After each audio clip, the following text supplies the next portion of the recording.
Hello friends, இன்றைக்கி நம்ம சுண்டக்காய் வத்த குழம்பு எப்படி பண்ணுறதுன்னு பார்க்க போகிறோம்.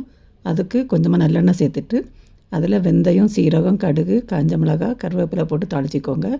அடுத்ததாக அதில் கொஞ்சமாக பூண்டு, சின்ன வெங்காயம் சேர்த்து நல்லா இந்த மாதிரி வதக்கி எடுத்ததுக்கப்புறமா அரைச்ச 3 தக்காளியை இது கூட சேர்த்து நல்லா எண்ணெய் பிரிஞ்சு வர்றது வரைக்கும் நல்லா வதக்கி விட்டுக்கோங்க.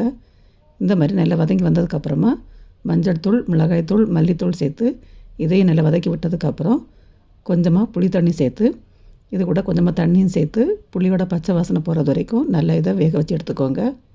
இப்போ இதில் கொஞ்சமாக அரைச்ச தேங்காய் சேர்த்து இது கூட தேவையான அளவு தண்ணியும் சேர்த்து உப்பும் சேர்த்து நல்லா இதை மிக்ஸ் பண்ணி எடுத்துக்கோங்க.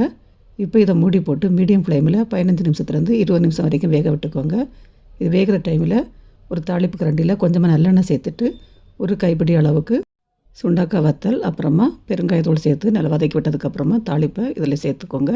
அவ்வளவுதாங்க.